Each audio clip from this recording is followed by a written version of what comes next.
Entertainment Serial.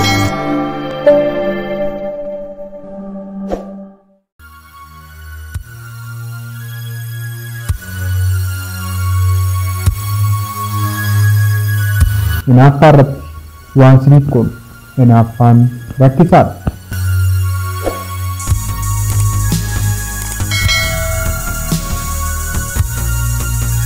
Hinaaffaan rakkisaadha. Ija tokko naaf jaalas. Addunyaa kana irratti dhukkubni dhukkuba caaltu hinaaffaadha. Naaf na caalaa beekaa, naaf na caalaa qabaataa, naaf na hoogganaa, naaf of babbareechaa, naaf of babbareechitii jedhee hedduun falxoo sadarkaa sadaffaa madaa urde ta'een of waadaa jiraata.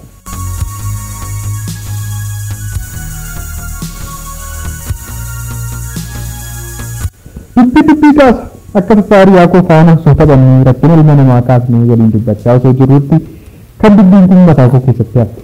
Dubbisee haa ta'u dhagee madaasaa beekuu baadhus waan kana akka siniif qoodu qabu keessi koo natti haasumaan fideerti.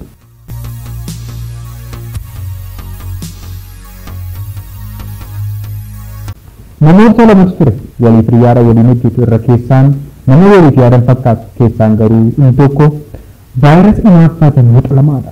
Akka tasaa mootiin isaanii namticha hinaaffaa sana waameetu akkas jedhaan.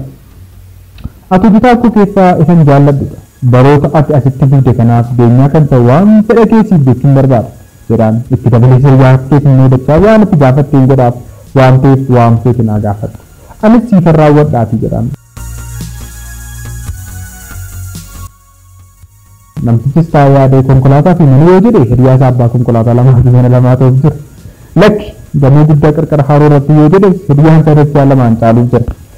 Ofiisaaf isa argatu dhiisee isa hiriyaan isaa argatuuf waadamee waxa lamaa kan namaa dinqu garuu wanti inni gaafate ija koo tokko naaf jaamsi jechuusaati.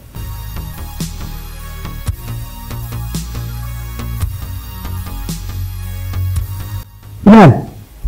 Sababa ija isaa tokko jaameef iji hiriyaa isaa lama jaameef jirau yaa dhaloota abaaramaa nama jennee maqaa waliif baasuu qabna kan naan jedhe hiriyaa koo sanadha. Hinaaffaan dhukkuba dandeettii na caalte jedheen mootiin hayyuu bidirsu kaayyoo na caalte jedhee hiriyaan hiriyaa sakaan jaamuuf jirau nagaan bulaa.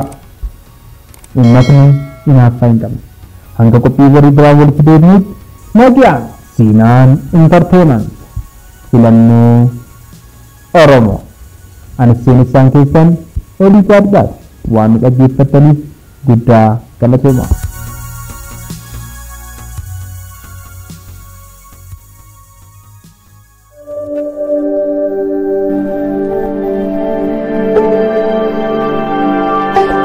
Entertainment Serial.